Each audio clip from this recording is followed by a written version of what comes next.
With the rise of tuition and the need for more students to take on student debt, many people ask whether college is worth it anymore. In today's episode, I'll cover the average cost of college, how to make it affordable through grants and scholarships, what to do if you take out debt, and calculating to see if that debt would be worth it. Definitely celebrate that you got into college, but calculate your anticipated cost of living and what you'll owe. That's super important so you don't regret your decision in the future. Hey everyone, I'm Mark Dawood, DMD. I'm a board certified pediatric dentist. On my channel, I talk about career topics, education, and healthcare. You can find more information on my website, www.drmarkcoach.com, and for a limited time, I'm offering a free career consultation. So visit drmarkcoach.com. Also, don't forget to subscribe to my channel and smash the thumbs up button below. Here's the first secret to making college worth it. Get clarity on what you want to do or what you're going to school for. If you plan on going to college for the parties and because it's just what everyone does, try to gain some clarity before going into college or soon after. College ain't cheap. The average cost of college in the United States is $35,331 per student per year. And this includes books, supplies, and daily living expenses. Try a cheaper alternative like a community college if you're unsure how college fits your goals. $3,730 is the total annual cost in tuition and fees for the average full time in district student to attend a community college, compared to $35,331. As you may already know, I'm a huge advocate of getting clarity about who you are, what you want to do, and how you want to get there. Shifting careers in the middle of college can cost you a fortune. A career coach can save you a year or more of time or $30,000 in debt. Also, once you have a goal to focus on, you'll be unstoppable. Your motivation for school and life begins to skyrocket.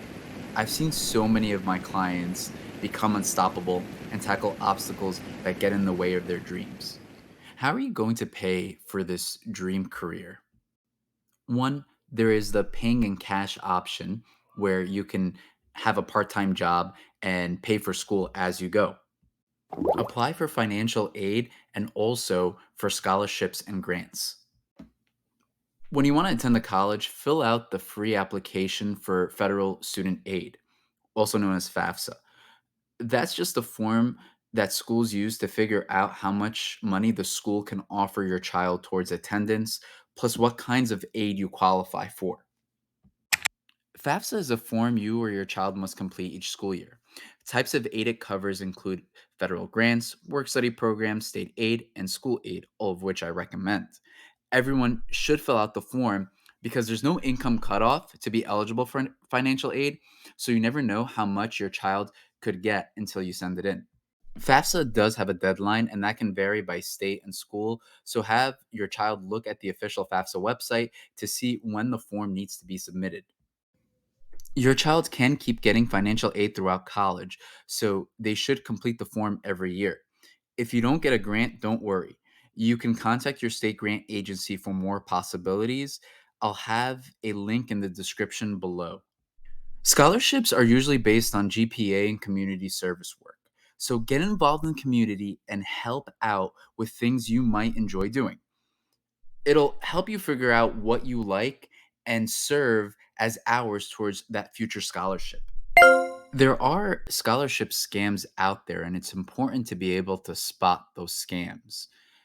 It gives students a slight chance of winning and usually carry a lot of caveats like their information being sold to third parties. Finding scholarships that pertain to you is one of the biggest challenges students and parents face in the scholarship process.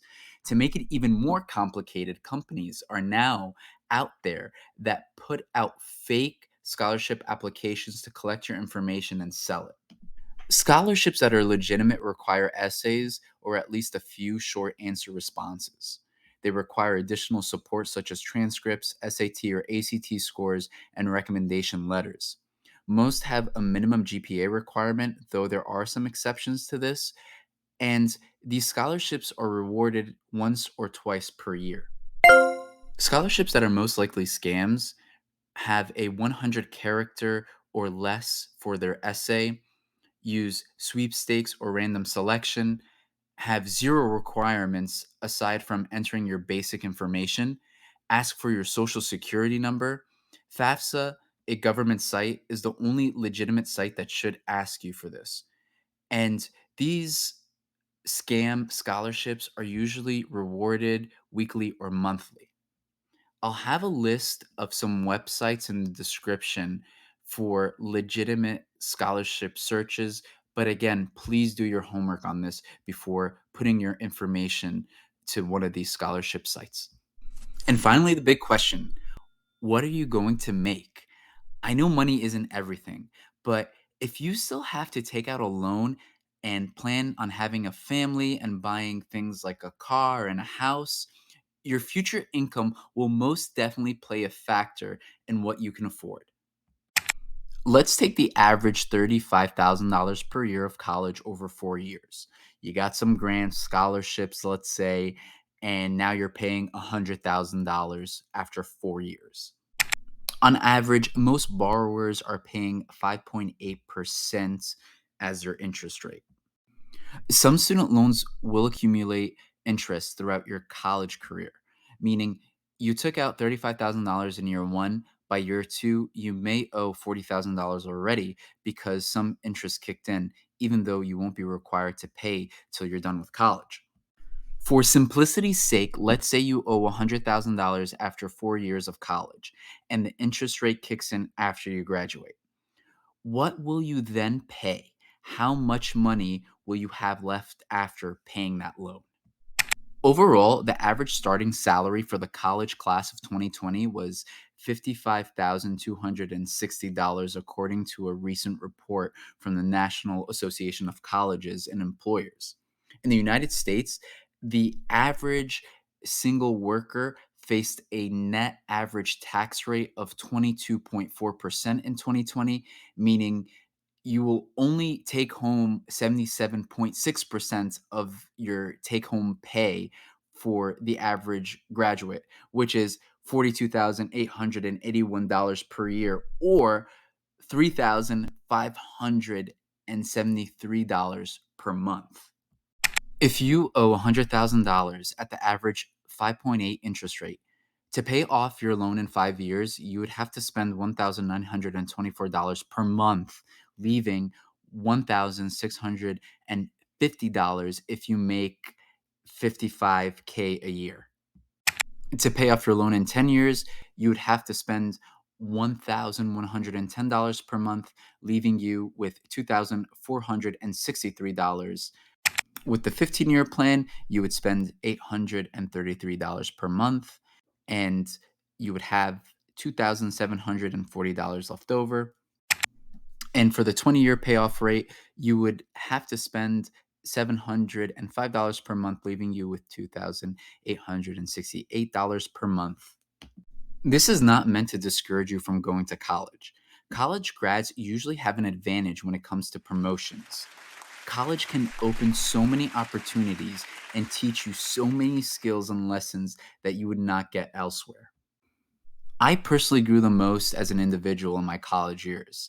I am cautioning you, though, to be wise when you make your decision. Have clarity about what you want to do to save time and money. It's okay if you have to switch, but try avoiding an expensive school if you don't have that clarity yet. Figure out how you're going to pay for it, look into grants, scholarships, and limit the number of loans you have to take out if possible. Calculate the estimated final cost and your estimated income. We are here at drmarkcoach.com to help you out. Thanks for watching. Don't forget to subscribe, smash the thumbs up button below, and visit us at drmarkcoach.com.